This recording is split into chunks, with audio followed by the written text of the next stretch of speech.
in secondary school, it's very hard to go and date the super rich girl because how are you going to impress her? She's going to go home and have like a fat piece of steak tonight. So yours is, have you upsize your McDonald's? Then she like, That's right. My money is her money, but is her money my money? This is your daily catch-up. money, money, money.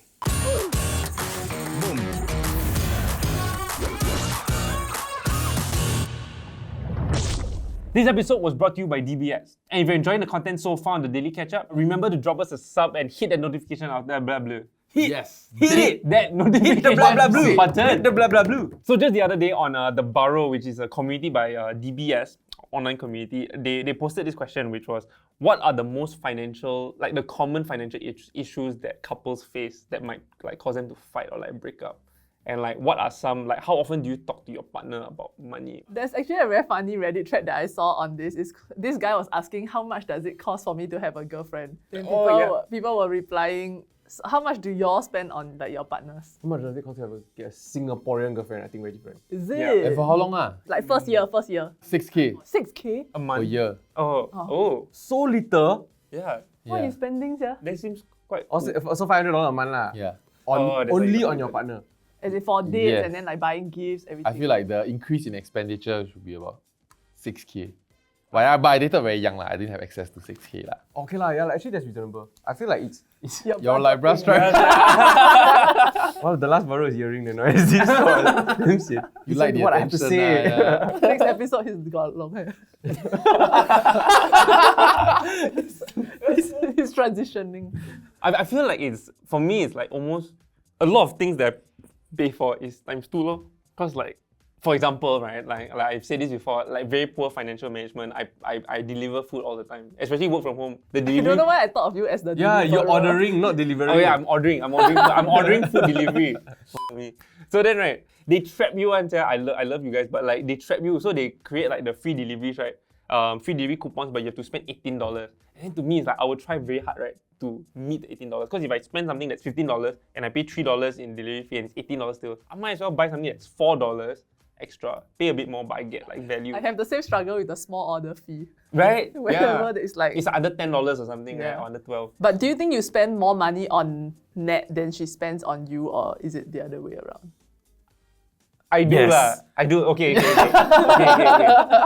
So we just break this down, right? Oh, you all had a conversation about it? No, I'm breaking this down right now. We He's have breaking down also. Hi, Nat. I spend 1.2K a month on food orders, on deliveries, right? That's man. That's for both of us, lor. So, like, 1.2K? yeah. That's more than my entire expenditure in a month. Okay, maybe like between 1 to 1.2K. No lah. Still more than my 1.2K, entire yeah. expenditure. Because it's never always gonna be $18 lah. Sometimes you spend 24 because it's like, hey, damn short, let's order like Okay. something, right? Okay, so it's $600 a month for food. We used to come to work Grab together, right? And then I will pay for the Grab lah. So Every morning, it's $6. It's $6 to okay. get to work. So technically, if you split it, it's $3 per person lah. But I will thank. She offers, but Yeah, you you know, man. I just want to thank lah. Yeah. And so I think what happened was that when we're early on in our relationship, she would always pay me back. So every month I'll tell her this was how much food delivery was, this was how much everything, and then she'll pay me back. Like after a while, I said no lah, I'll thank, and then it just suddenly became a default, and then Right. Why you say I will thank? it got to a point where our pay gap was larger, and I felt like I could take on more costs so that she doesn't have to bear Right. certain brands lah. Because like if we're ordering certain things also, it's a smaller percentage of my total salary as opposed to hers. And so I just felt okay lah, I'll thank until, you know, maybe when she eventually gets closer, then we can, which reminds me, Time to start that split. conversation again. Good money conversation. But do you think Very hard to come back from there, I Do believe. you think it'll be difficult to start the bring up. conversation? No lah, not at all lah. So how it happens now is that because I do the everyday orders, sometimes once in a while, like once every 2 weeks, she will order a feast, and then it will feel like this is her contribution to the relationship lah. Right. You know. So yeah. Why do y'all think is people find it tough to talk about money with their partners? Like it just sounds like a very straightforward, like it's a facts thing. Like this is how much I have, and then this is how much I spend. If I need to adjust, I adjust. It's very mathematical. Where's the emotion? I think it starts off when you're very young. I mean, here's the thing. I feel like there's a privilege for men in Singapore that generally I feel like women in Singapore are better looking than men in Singapore. So most of us, which you would agree, date above our league. Oh yeah. Yeah, and so I think like you spend a lot more money in your earlier dates than today if you look at a percentage of what you are getting. True. To try to impress her. Yeah. Like at least for me lah, maybe like very insecure, I don't know. Yeah, but we would dine out like nice places, like and go to like nice like massages, like in hotels, that kind. Whereas now like Pat and I would settle for $50 massage. Yeah. Yeah. Or like I bought the massage chair, so it's like me sitting at home, you know. But in the past it was not. In the past our massage is a lot more extravagant in that sense. Yeah. Right. And so it comes to a point where like that gentlemanliness, right? Because if you want to insist to pay, you also cannot show that you are struggling. Correct. Yeah. So when she say, "Are you sure?" It's like, "Yeah, I'm good. Don't worry about me." Yeah. That piles on for years. That's not gentlemanliness, man. That's just fragile masculinity. Correct. Then it piles on for a while whereby you start, when you want to bring up that conversation, actually like, you know what? I'm broke, right? That's a very hard conversation to have after that. So you feel like people kind of trap themselves like in their initial how they want to portray themselves. So I feel Small like when you market, date older is different. You all start talking about how much do you make, what do you do, where you see yourself in 5 years, are you good for retirement, how do you feel about retirement, what's your retirement like? Wow. Then like when that happens, then you all see that alignment, right? Like I've known people that feel like they like someone, but just feel like their futures will not align. Wow. Yeah, and I feel like it's a totally perfect reason because many people get married only to realize it after they get married. So for you, right, since you are dating like at a later stage in life now, right? What later stage? I'm so In your young. advanced years lah, as a super. Okay, go on. Do you think you agree with him that like later stage you're spending less dating versus when in your younger days? I don't think there's a difference when it comes to how old you are when you date. But like I think with both of their situations, it also, one factor is that you are all earning more. And when you start to earn more, then you don't have to think so much about all the smaller things that you're paying for already. Yeah. So like maybe last time $500 a month for food is damn chore to you, that's half your pay or whatever, you know, if you're an intern or whatever lah. But then now $500 to you throw, right? As long as like can settle the problem or he like to deliver food. Deliver food. Order. Enough, yeah, half a month only. So in dating for me, right, like a lot of times it's like, okay, I don't go out with a card, right? I only go out with my phone. So when we're sitting at a table and they bring the bill here, right? Then you want me to walk all the way to the cashier and scan the thing, man? No, what? Yeah, because you didn't bring a card, what? No. So but she have a card, then we still talking. But so you just- knowingly didn't bring a card. Oh. Right? Then just No, say, you're okay, going? then you just settle first. You just... No, if it's a place that we're eating, then you have to go to the cashier and pay kind, and then I just scan, right? Or sometimes they have the They have- scanner. yeah, it comes to then you. whatever lah, you want me to pay or you pay or whoever's supposed to get it, Your get lah. bra dropping. Oh, sorry. Next time you wear sports bra, it's very tight. Yeah, so then because of that, right, I will completely lose track of who is paying for what. But you're probably profiting from this though. I Based don't on know, the eh. pattern, odds are you owe her about $300. I never calculate, that's the problem. And with friends also. Yeah, it's a big issue. Yeah. So like, say for example, you're dating someone, and then if you find out that they are really in debt, like, would that be a deal breaker? Will you break up with them because of that? The issue. Oh, sorry. Go ahead, sir. No, your answer No, sounds that was so more nuanced. passionate. Mine very impulsive. Go The on. issue sounds in like, why didn't you tell me earlier kind of thing. No, they tell No, you. they tell you off the bat lah. So like, cause you're dating, But right? they're already in debt. No. So like, maybe it's they're dating. Or like when I just get to know the person. is it? yeah. Oh. It's 6 months, and then like you're all talking about future and everything, and then they break it down to you and say, I'm really in debt, or my family is really in debt. I feel like family different. Like if it's their personal one, Yeah. that they didn't manage their money properly is a deal breaker for me. Because it's important for me that my partner knows how to steward their money. Stewards, yeah. No, but how do you, what if Where you like, study? ACG. Hey, Donovan, is that you? who is Stuart?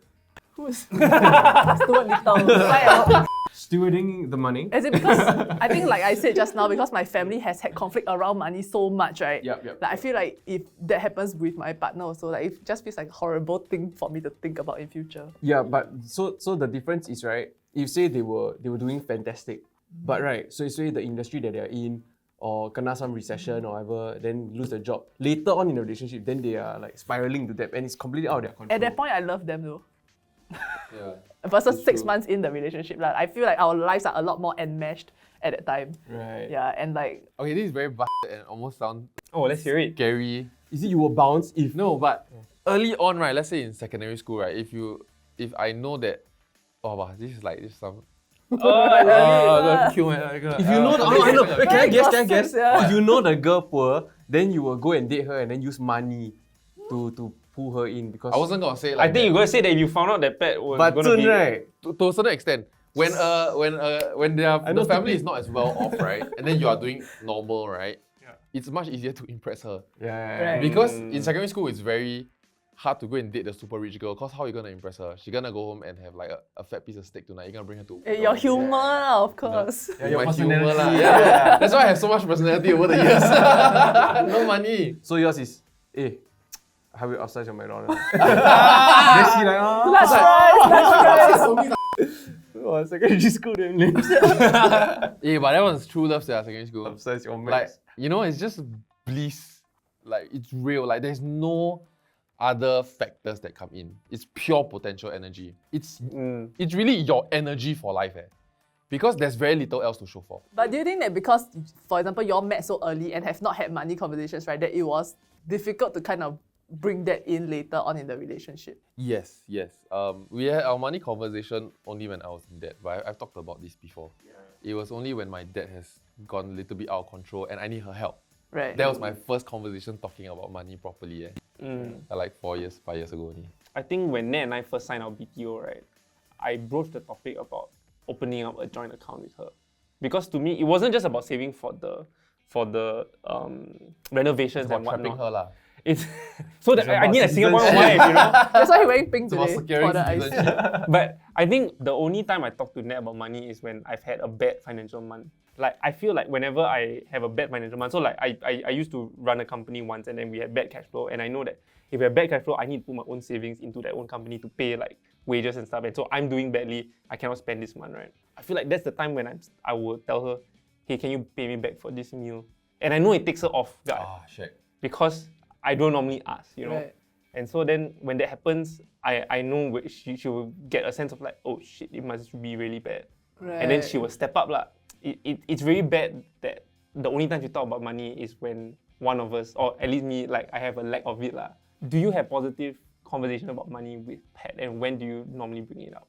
As in, like, so when else is a good time to bring up money talks lah, right? Or like how often should you just talk to your When you're making bank lah, like, wow, I got this new gig, right? Wow. No, but that's his many exact problem shillings. though, Huh? because it's like he doesn't talk about it when things are going well, and only when he really needs to, right, then he broaches No, it. yeah lah. So talk about the good also lah. When I got like extra I got a money bonus, coming I got in. this. Yeah, like I'm a very big advocate for normalizing talking about money. And it doesn't, like money doesn't always have to come in the form of good news or bad news. It took a long time, and I want to say it feels simple and logical, but it took us a super long time to get here because there's a lot of that insecurity bravado.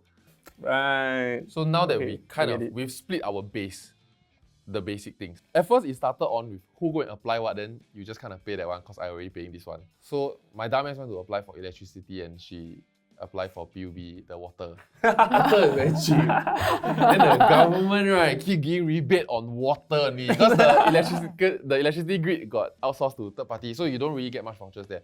Water every month is free, like nowadays. Yeah, so anyway, so that's kind of how we split. But then I realized in the chores that we do, we kind of split it that way also. Something that I've always adhered to lah, I guess, as a rule when it comes to any of my partners, right, is that we always budget according to the poorer person. Oh, the one that earns less lah. Okay, sorry. Yeah. So That's so, quite good. Yeah, right. That's quite That rude. makes a lot of sense. Rude. No, I'm kidding. But does that make you feel like you're compromising on like your lifestyle in a sense? How much are you really compromising on? And The arrangements I know that was really compromised and they broke up because he cannot afford to hang out with her anymore. no, then the other person is being a lah. Yeah. No, but The wealthier one is being the other person is doing what she's used to and she already stepped down. But this was younger, like in their early careers. Or even based on allowance and all that shit. Like they're getting drastically different kinds. So she is very used to dining out and going nice places. So like it's not like all the time, but on anniversary, then she will book a nice place. And Yeah. but then she doesn't get him to pay. She says that she can It's pay a for treat, it. right? Yeah, but for him he feels like it feels like Yeah. his duty to be able to pay, or even like just sustainably split. Yeah, but he literally can't afford to do that and try to have money talks too often that it soured the whole Oh relationship. shit. No, I don't think the size of the gap matters. Huh, really? but The no, depth. it's how much you are open to talking about this first of all, and whether you can come to agreement. Yeah, I feel like your early time, right, when you are first dating, like your first 3 months, right, is when you are going to set the precedent, right, for the rest of your Yeah, relationship. No, but the early part is also when there's a spike. That's the thing. Yeah. The first 2 weeks or the first month, Yeah.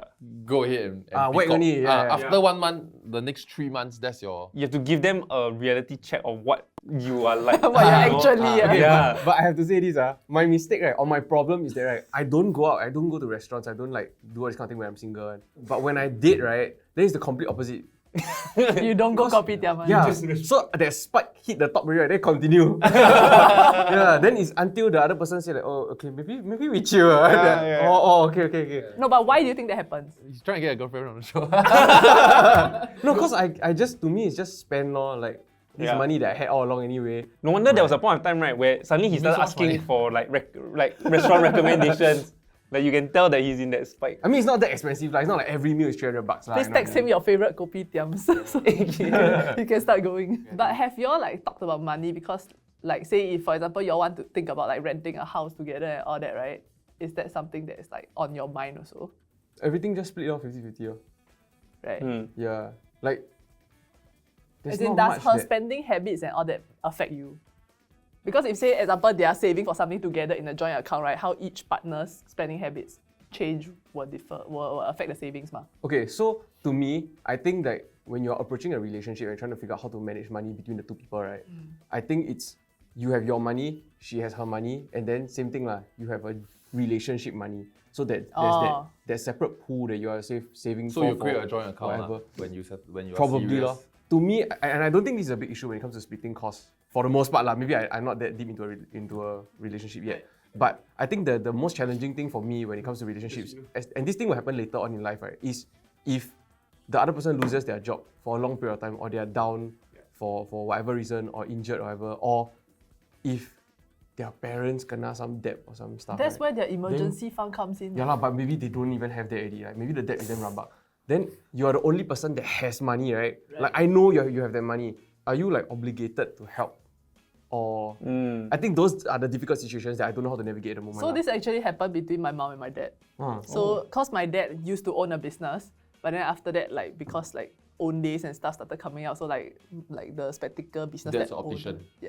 spectacle business that we hold is like difficult lah, cause people can do ready-made, can do all this stuff, right? So then the business started to decline, and then after that, so I think there was at one point that it was that either he borrow money or he have to close the shop already. So then after that, I think him and my mom had the talk, and I actually didn't know that they counted money between them until there was one day that I went to take something from my mom's wardrobe, right? Then I opened, right? Then there's a piece of paper that's on the wardrobe door, like calculating like the money. wow. Yeah, so the money is stuck there. So I think it was like 20K or something. Then after that, like there's like subtractions to see like when he pay back and all that, which was like How do you feel surprising to about me. that? It was surprising to me because I always thought that it was like a your money is my money kind of thing. Like Yeah, your problem, like even though it's your problem, we are married, right? You lose the business, it affects both of us. So Yeah. I thought the money just gets shared like that. Like I didn't know there's that divide also. Yeah. So then I think that was also the moment that I realized that like even in a relationship, there's still that like your own money kind of thing. Yeah. I think very important to have your own money. I think it creates that kind of balance. Because if you never ever have your own money, what if one day I decide to, like from the stress of this all, right, I want to take a 3 months unpaid leave, or I just want to take a break if I'm like employee, right, then I'll just quit. Yeah. I want to know that I've earned the right to do that and it's not going to affect your life. Yeah, I don't want to say I'm going to need to draw down from our money because I'm going to be unemployed because I want to take a break and you're going to continue working. Yeah. Actually, on the point of parents, right? Like, I think growing up, my parents like have been wealthy and they've also been like fucking broke, right? Right. And Same. I've seen how money can cause a strain on a relationship. And seeing that, right, or going through that, I think both me and my brother, like, for a very long period of time, we fucking hated money. Because money caused problems. Without like the whole problem of money, right, then everything will be fine kind of feeling. Yeah, and I think that fucking sucks. But like, do you all have you all had that experience as well? I feel like actually most of the conversations that I have with my mom is regarding money. Is that a good thing or a bad thing? Bad like asking money, transfer money, all this kind of stuff. They always feels like we always thought about money. Like that's like you feel like every strain that my family had, or like if my dad was very upset this whole month, right, it always ties back to money, man. Do you think that the root cause is a lack of in total, or is that both of them just have a different approach to finance? And then because of that friction, right, then I don't think they have a different approach. I think my dad's approach is whatever my mom asked him to approach. So, So it's the like my dynamics mom wears lah. the pants. It's the relationship. Yeah, and my mom is a lot more savvy, like when it comes to money stuff Right. also. So she just listen to her lor. So it's the lack of It's the money lack that of is lah. it. So because now that I'm earning my own money and then I feel like I can contribute at home, if anything that I need, I don't need to ask for my parents. Then I feel like that has taken away so much like Conversation. conflict in my conflict. I thought you just stopped talking because you talk about money already. So now we get to talk about other stuff. Right, Because right. we remove that conflict. It's like having a helper. It's like having a exactly, helper. exactly. The comment section was damn upset at me when I said the children got no upside. No upside. Yeah, no, they ask you don't have kids. Then don't, hey, Shuha, guys, this is like a 5-minute conversation. Obviously, I'm not exhaustive, right? No, some people agree with you lah. Yeah, bit, but okay, go. Going back to the idea of like parents talking about money and like how like you found out that your parents actually have separate money, right? Like I think that's why I really want to have a joint account with Nat, and I kind of brought it up with Do her. you currently have? We don't, and I think we talked about it for a while. Is it? Yeah, but it's in like we've always planned for it. We just never found a day that we both were on leave But to you go love to the making bank. accounts, right? I love, I really do. But I feel like it's important because I think it creates that sense of oneness that you share money together as opposed to just your Yeah. account, my account. Like I know of friends who like how they split their groceries and like electricity, right? Is that the husband will pay for groceries, the wife will pay for internet, phone bill, electricity. But so now, for example, for wedding and all your like bigger ticket items, your BTO and all that, right? You are saving in like separately. So we're saving separately, but like we have a goal, lah, a certain amount that we know we want to hit by a certain date. Is your end amount and her end amount the same? So I don't know, and I think that's something that the goal. Not the progress. I think the goal, yes. It's just whether how far away we are. Yeah. I don't know lah. But my idea of the joint account when I brought it up to her when we signed for our BTO, right, was that I wanted us to have this nest, this nest egg. Is it nest or nest egg? Nest Whoever, of eggs. nest of eggs, right? Where when we eventually move in, it's not meant to be paying like renovation and whatnot. It's meant to be like if we start now, 3 years, right? We save 500. We both contribute the same amount, 500. Right? That's 12,000 in like 1 year. Imagine in 3 years, that's 36,000, right? Anything from like phone bill, groceries, anything that is for the household, right, is just deducted from the account. To me, it removes any question about, hey, how come like I'm paying so much for groceries this month? Or, Right, like, because you know that you put in even, so whatever deducts doesn't matter. correct. So we just buy whatever lah, as long as we're keeping track. But of what's that part is the easier part. The harder part is when you keep wanting to buy steaks. from the But yeah she yeah. doesn't, she only eat instant noodle, right? Then how do you deconflict that? Wow, I don't have an answer for this. That's lah. your money, oh. That's why I say it's very important to. But it's that groceries, separate ma. one. It's groceries, ma. I think what helps is that if we kind of do it now also when we go to cold storage, right? Like when she or I like buy big ticket items from the supermarket, which is like $10 shampoo or whatever, right? I will pay myself. We won't pay together. I'll just say I'll pay myself, and then she'll pay for her own stuff. It's like clearly your thing and her thing lah. Yeah. So chances are when we move in together, I don't think we'll start cooking. Right? We'll still order food. So we're not. Yo, I've come to the rationalization that in Singapore, if you got a coffee shop near you, right, it's not cheaper to cook at home. Yeah. Just go to the coffee shop. You can go down and get a $3 meal, $4 meal. Yeah, You $4 order the meal. dishes, the chicha. It's exactly a home cooked meal. I cook only when it's high-end stuff. Sure. That I will go to a restaurant. No, that I can get it cheaper than going to a restaurant. Like your steaks, lah. Like the steaks. That's the only time that I will cook. Comment down below if you want to watch John do a cooking show. I don't know. Yeah, I think I did good already. Yeah, My sia. steaks are. Actually, I have a question like on a slightly different route, right? So, because for example, you are trying for a kid, right? Have you all started saving for it, or are you only going to start saving when you get pregnant? Cause still got 9 months, ma. We started saving when we decided we want to get pregnant. But we've been trying to get pregnant for 2 years, so I'm So fucking you're ready. You're damn rich now. I'm good. I'm ready for 2 kids. But yeah, it was quite irresponsible. Like, there's emergency funds, then there's investments for retirement that you won't touch, and then there's a separate Liability. baby layer, right? Yeah. So we decided that we can have a baby when the baby layer was only like 7K, which is enough for But pub. 7K is not enough for a baby. If you go private, then the whole route is about 15-20 grand lah. Yeah. Hey guys, so as you already know, this episode was brought to you by DBS, and we have a couple of messages that we think might be really important for you or you might find useful given the topic that we spoke about today. So we touched upon parenthood, and besides the Burrow, DBS actually has another online community called POSB Parents, which is really useful because you have young parents and hopeful parents coming into the community to ask a lot of questions regarding family life. Parents like me. Hopeful So I've parents been in like the group John. for 2 years, and I want to say it's quite interesting. they don't just kind of talk about money, because like at some point, what else do you talk about, right? No, but money-related stuff about parenting. For example, how do you teach your children about money? There's a lot of parents that are discussing that. And like besides the two communities as well, on the DBS app, we spoke a lot about achieving your goals, like saving for a wedding or like home renovation and things like that. On the DBS app, there's actually a plan button, which is the NAV planner essentially. And what it does is that it can help you map your goals to help you reach whatever financial objective you have. So do check it out. NAV planner. Hey guys, thank you so much for watching. A special shout out and thanks again to DBS for sponsoring this episode. If you like what you watch, remember to drop us a like and a sub as well. And we'll see you in the next one. Bye-bye.